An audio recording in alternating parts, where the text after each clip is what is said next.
Fiat Toro 1.8, será que ainda vale a pena? Vem com a gente!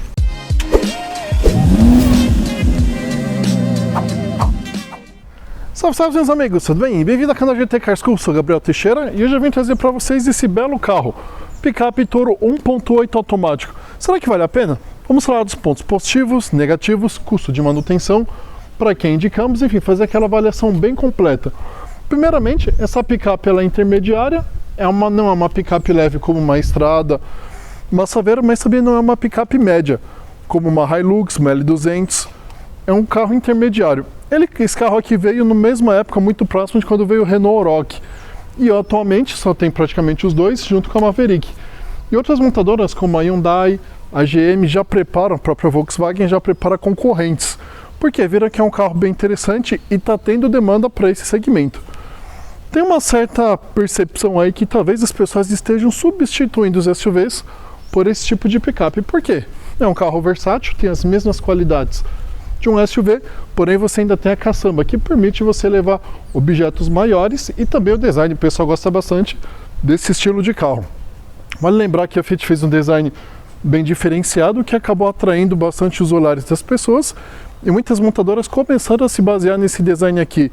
Vários carros a gente viu depois mantendo esse mesmo estilo. Quanto às versões, nós temos a Endurance e a Freedom. Essa daqui é a Endurance, que é a de entrada. Para ele tinha tanto câmbio manual de 5 velocidades quanto automático de 6. Aí já a partir de outras versões aí a gente tem apenas para o motor 2.0 diesel, e agora em 2023 houve a introdução, na verdade modelo 2023, ano 2022, houve a introdução do motor 1.3 turbo, que mudou completamente o carro, tanto desempenho, consumo, enfim, é outro carro, mas a gente vai focar nesse daqui. Esse carro aqui, quando ele surgiu lá em 2016, ele utilizou a plataforma da própria Fiat, FCA. Essa plataforma compartilha também, juntamente com o Renegade e também com o Compass. Aqui as montadoras acabam utilizando muito isso daí, afinal o grupo FCA, Fiat Chrysler Automobile, depois acabou juntando aí com a Peugeot Citroën DS, que acabou virando também o grupo Stellantis. Então a ideia é cada vez mais as próprias montadoras no grupo em si acabarem compartilhando suas plataformas, até para reduzir custos também e ganhar escala. Na parte aqui da frente então temos o DRL na parte superior e embaixo temos o farol baixo. Mas embaixo ainda temos o farol de neblina, que nesse caso aqui o carro não tem nessa versão. Esse estilo de faróis mais esticados nós temos bastante, né? A Toro acabou sendo pioneira, mas muitos modelos começaram a se inspirar nela. Realmente com um design bem interessante, bem bonito, harmonioso e que agradou bastante o público geral. Bom, aqui nós temos um pneu então, ele utiliza pneu 215/65 R16, sendo que o step é um 2580 R16. Temos 5 parafusos na roda e aqui nós temos um freio a disco. Temos aqui, não temos na verdade repetidores de seta, e também o retrovisor, a capa dele é preta. Essa versão também não contempla aqui as barras de teto. O perfil do carro aqui, a lateral é muito bonita. E algo interessante, você sabe diferenciar se esse carro aqui ele é monobloco ou chassis? Não? Como que faço? Bom, primeiramente você percebe que esse carro aqui ele não tem diferença entre a parte da cabine e na verdade da caçamba, não tem uma separação. As picapes médias sobre chassis têm uma separação. Por que isso ocorre? Porque ela consegue, como é chassis, acaba tendo uma torção mais entre a carroceria e a caçamba. Elas torcem individualmente, o que acaba ajudando a preservar a estrutura do carro. Já o monobloco, se você utilizar muito em terra, você pode ter sérios problemas de acabar trincando com o tempo. Eixo traseiro, nós temos aqui freio a tambor, porém nós utilizamos aqui mesmo tamanho de pneu. Na parte traseira nós temos lanternas aqui que elas são em LED, são bonitas, elas invadem poucas laterais. O pessoal reclama um pouco que poderia ter um acesso aqui à caçamba de forma pela lateral, algum degrauzinho, mas não tem. Mas é interessante essa tampa dele, que é uma tampa que abre em duas partes, facilita bastante o acesso. Vale lembrar que esse carro permite reboque de até 400 kg sem freio, e ele tem uma carga útil de 650 kg. Vamos abrir então aqui para nós vermos como que é a caçamba dele. Bom, a gente abre aqui em duas partes. Esse lado aqui nós temos uma alavanquinha que nós puxamos, então nós temos acesso aqui à caçamba de 937 litros. É uma caçamba grande, né? Ela está bem detonada, esse carro aqui é de aluguel, está com mais de 40 mil quilômetros, e provavelmente quem alugou o carro, provavelmente deve ter sido empresa, utilizou bastante aparentemente em obras. Mas ele tem esse protetor de caçamba aqui, né, o que acaba ajudando bastante, e já é um item que vem de série. Para você fechar, não precisa bater muito forte, é bem simples aqui o fechamento da porta, e também pela chave você consegue acionar e fechar aqui. Então temos o protetor de caçamba, nós também temos essa lona que já vem de série com todas as Fiat Sturo. O que será que o carro esconde aqui debaixo do capô? Vamos dar uma olhada? Bom, a gente aciona aqui o capô. Nós não temos aquele sistema de braços pantográficos, ele realmente é apenas na vareta. Não temos manta acústica, pois é, por isso uma das grandes reclamações é de ruído quando você pisa bastante no carro. Enfim, aqui nós temos um motor tradicional 1.8 e-torque, que rende 134 cavalos a gasolina e 139 no etanol. Isso a 5.750 RPMs. E temos um torque de 18,8 na gasolina e 19,3 kgfm no etanol. Vale lembrar que esse carro aqui ele é acoplado com câmbio automático de 6 velocidades. É um motor já que não é moderno para os dias de hoje, relativamente ultrapassado. Ele utiliza apenas o único comando no cabeçote, com variação apenas na admissão. E vale lembrar que esse carro não utiliza correia dentada, mas sim corrente. Palio Weekend, doblô, usado no Argo, enfim, no Cronos, em diversos modelos foi utilizado esse motor aqui da Fiat. Vamos pensar, vamos ver então aqui como é a porta traseira do carro. Temos uma porta aqui relativamente simples. Essa parte aqui é escovada. A única parte aqui que é macia ao toque é inexistente. Na verdade não existe partes aqui macias ao toque. Na porta dianteira sim, mas na traseira não. Temos aqui o puxador e o botão do vidro elétrico. E aqui você trava ou destrava. O curioso é que a porta do lado do passageiro na frente, ela tem botão para você travar e destravar também.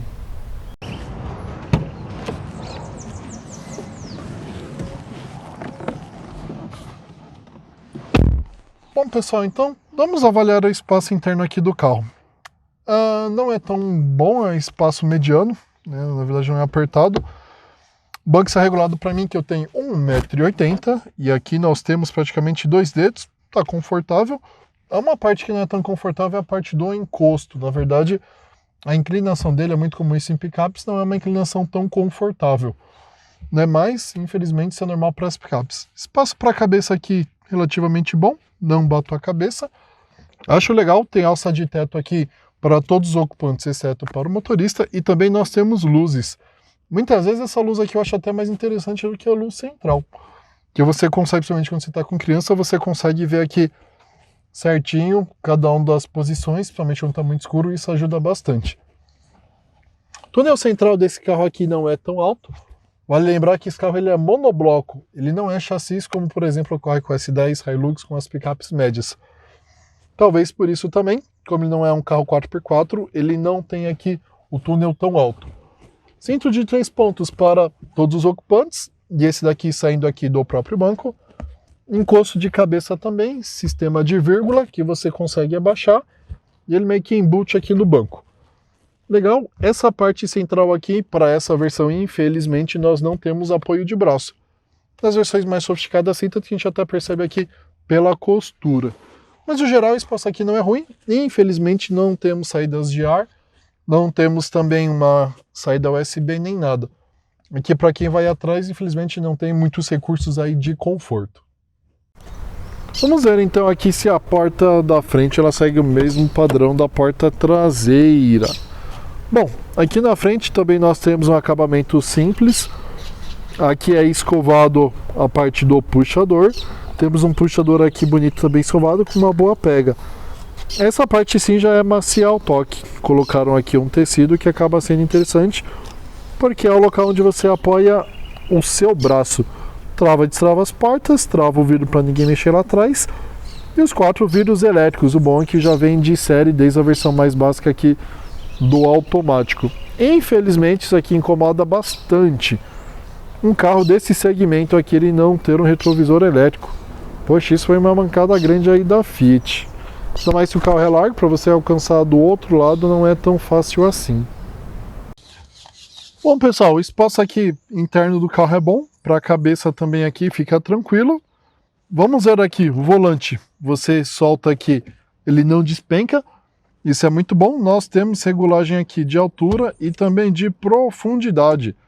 Então você consegue deixar a posição ideal aqui que você quer para o volante, isso é muito bacana. As alavancas, você vem nessa daqui e consegue regular a inclinação do seu encosto. Já essa daqui você consegue deixar o banco mais alto ou mais baixo, de acordo com as suas necessidades.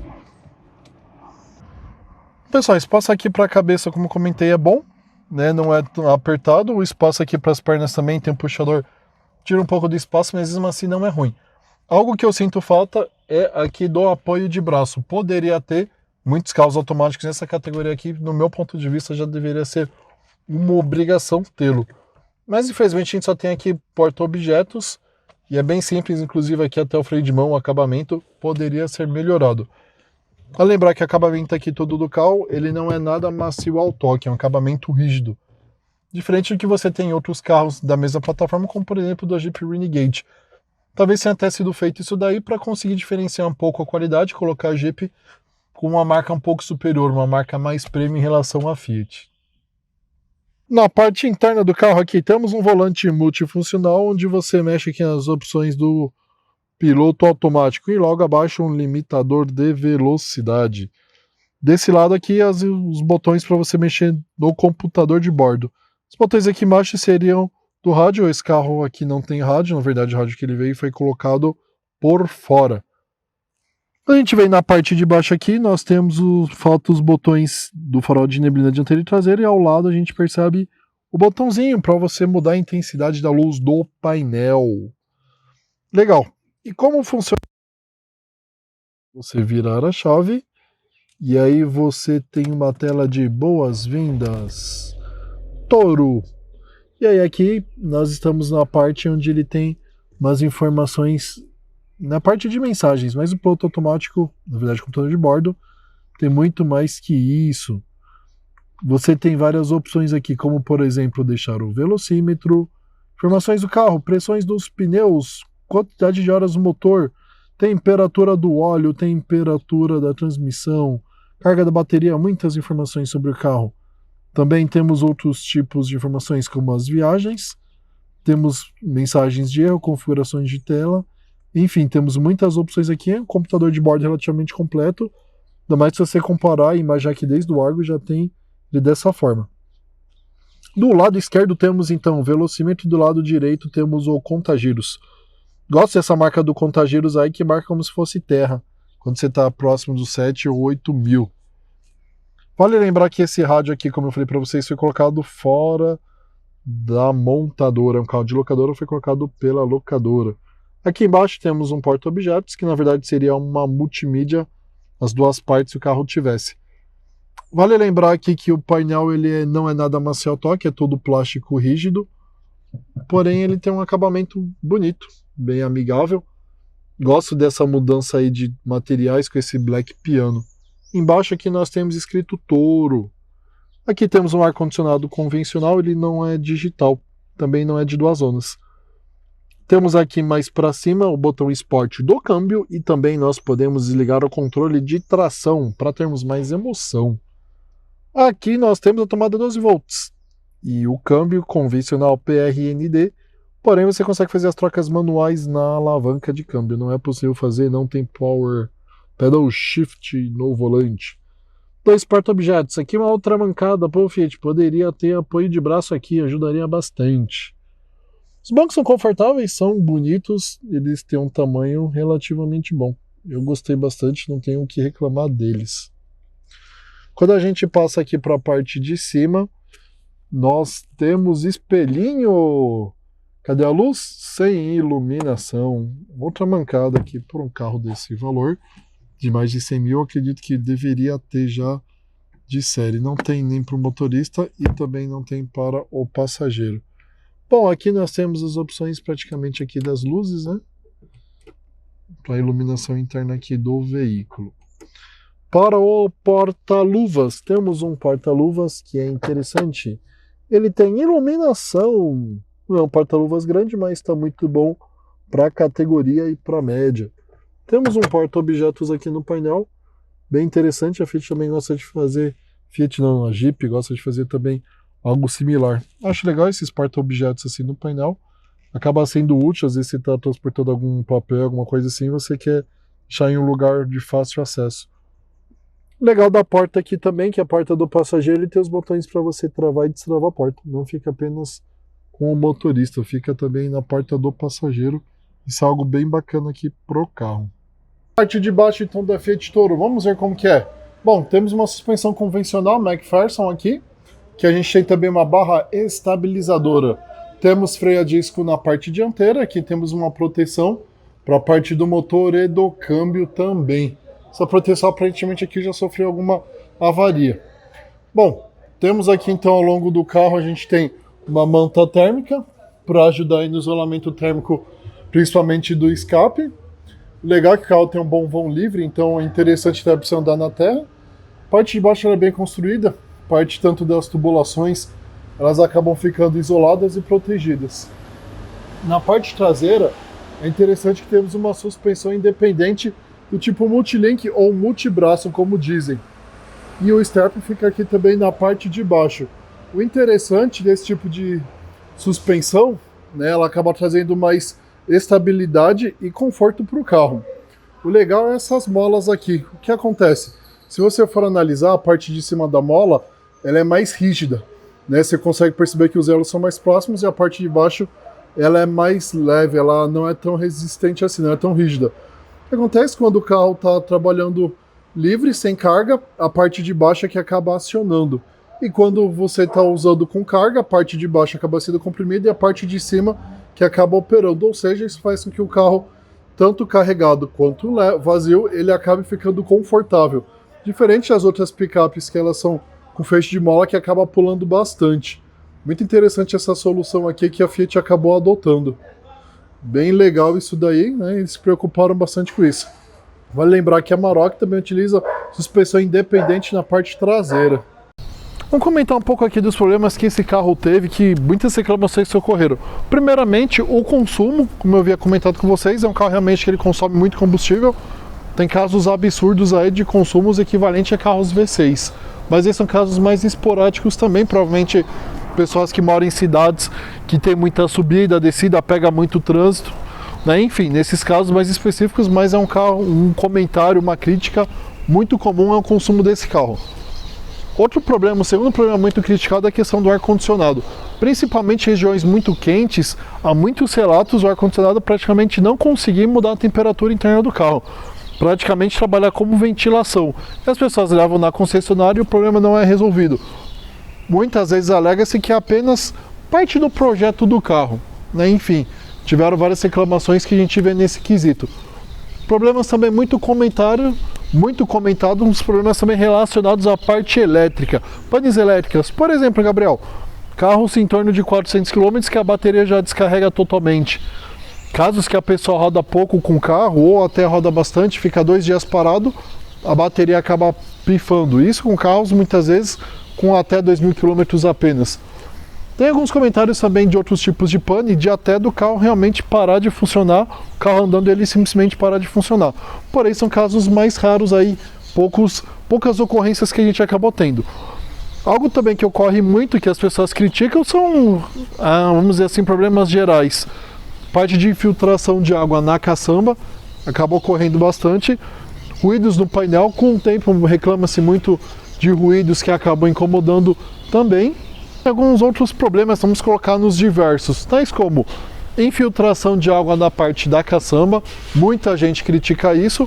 Outro problema muito criticado também são ruídos no painel, provavelmente devido ao acabamento, aos plásticos que acabam gerando folga e acabam gerando esses ruídos indesejáveis. Outro também item muito criticado é a questão de demora de alguns serviços na concessionária. Reclama-se de acaba muitas vezes demorando alguns tipos de serviços específicos. Em alguns casos também reclama-se que o câmbio acaba travando na posição P. Enfim, tem várias outras reclamações aí, mas essas são as básicas que a gente mais encontrou ocorrências. Também algo interessante, esse carro passou por muitos recalls. Se você for comprar um desse daqui usado, fique atento. Verifique, vai na concessionária, com o número do chassi, verifique se o seu carro passou pelos recalls necessários, para você não ter surpresas aí, enfim, acabar tendo problemas ao longo do uso do carro. Tá bom, pessoal? O que vocês acharam aí do carro? Vale a pena? Deixa aqui no comentário se vocês comprariam, se é bom, ruim, enfim. Bom, vamos fazer aquela conclusão que a gente costuma fazer. Comentando os pontos positivos, negativos, custo de manutenção, revisão, para que a gente indica. Primeiramente, pontos positivos. O design é bem óbvio que realmente o design do carro agrada demais. Muitas pessoas comentam aqui que realmente esse carro se realçou demais da Renault Rogue, principalmente por questões do design. É um carro muito mais bonito, um carro bem harmonioso. Outro ponto muito positivo do carro é a questão do conforto. Ele consegue absorver muito bem os impactos, as imperfeições, como eu comentei com vocês a questão ali da mola. Quando eu mostrei por a parte de baixo do carro, isso mostra realmente que o carro consegue ser confortável carregado quanto descarregado, quanto vazio, que é muito diferente das picapes médias que acabam sendo desconfortáveis, pulam muito quando elas estão vazias.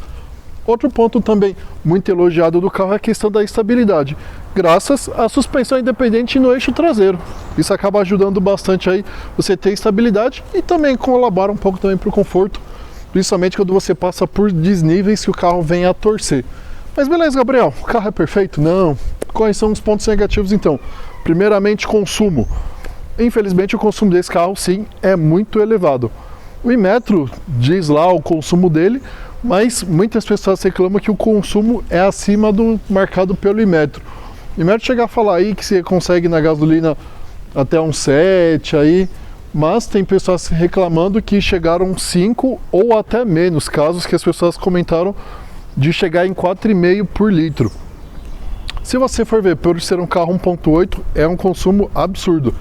Por quê? Isso é o consumo, por exemplo, de uma Pajero Full, que é um motor 3.8 V6 e é um carro de mais de 2 toneladas.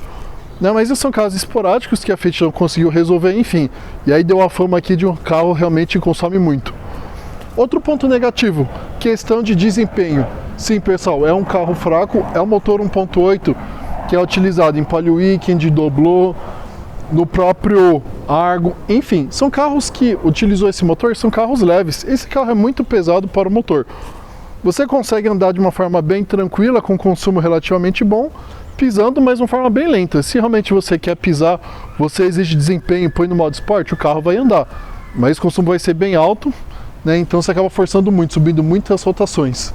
Legal, Gabriel. Com outro ponto negativo também, infelizmente para Endurance, vale ressaltar que é para ela, há questões de acessórios. Na verdade, itens de série, é um carro que ele falta itens de série. Por exemplo, retrovisores, poxa, é um carro de mais de 100 mil reais. Os retrovisores poderiam ser elétricos e não são todos manuais. Não temos espelhos, a luz ali do espelho cortesia no para-sol, nós também não temos. O rádio, poxa, o carro não vem com rádio. Hoje carros muito mais baratos já vem com rádio, e um carro com em torno de 100 mil não vir, realmente é uma falta grave. Esse carro, pelo porte dele, falta muitos itens aí, acaba muitas vezes parecendo até que é mais um carro comercial. A versão manual, tudo bem, é de entrada, mas a automática merecia sim vir com alguns acessórios a mais. Vale lembrar que esse carro aqui, 2021, ele está custando aí em torno de 96 mil, até você acha até uns 120 e poucos mil. A tabela dele aí está variando em torno de 104 mil reais. Beleza, pessoal? Então, eu acho que o carro mereceria mais acessórios. Talvez você pegar a Freedom, já vem uns acessórios bacanas que te ajuda bastante. Por exemplo, se falta de sensor de ré, poxa, esse carro ele é grande, a caçamba atrapalha a visibilidade, Então, no meu ponto de vista, é uma falta grave. Em relação ao custo de manutenção, quanto custa para a gente manter essa bela máquina? Primeiramente, a revisão até os seus 60 mil, você vai gastar em torno aí de um pouco mais de 5.400 reais. Legal. E o kit básico aí de peças? Vamos lembrar qual é esse kit. Primeiramente, amortecedores dianteiros e traseiros, disco e pastilha de freio, nesse caso dianteiro porque lá atrás é tambor, parte de velas, cabo de velas, Esse carro é automático, não tem embreagem, senão ele entraria. E também a gente vai colocar filtros de ar, óleo e combustível. Então esse kit básico de peças aí, para esse carro aqui, está custando em torno de R$ 2.700. Vale lembrar que são peças de boas marcas, porém não são peças de concessionária, né? Então, mas são peças de qualidade que a gente encontra aí no mercado em grandes revendedoras. Legal, Gabriel, mas esse carro, será que ele é para mim? Para quem você indicaria esse carro? Bom, primeiramente eu indico esse carro aqui para pessoas que vão utilizar mais na cidade, mais em trechos urbanos e também rodovia. Mas não é um carro indicado, por exemplo, para a terra. Porque esse carro, como eu expliquei para vocês, ele é monobloco. Ele não é um carro feito sobre chassi. Então, se você utilizar ele exaustivamente na terra, sim, você pode ter problemas aí de trincas no assoalho, porque o carro não foi concebido para isso. É um carro realmente que tem o seu perfil muito mais urbano, inclusive a gente percebe pelos pneus. Então você quer um carro espaçoso, precisa de porta-malas, que seria a caçamba. Você quer levar itens mais altos, por exemplo, bicicleta ou outros objetos, eu indico fortemente. É um carro realmente bom para a família, bom para viagem, porém sempre utilizando em asfalto e não estrada de terra. Se você for utilizar só na cidade, eu particularmente acho que é um pouco grande. Você pegar um trânsito pesado aí acaba incomodando até pelas dimensões do carro e o desempenho em si. Mas para viagens e principalmente se você for usar ele majoritariamente no asfalto, é um carro realmente que eu indico. Se você quer um carro um pouco mais econômico, um pouco mais de performance, pensa no 1.3 turbo ou ainda no diesel.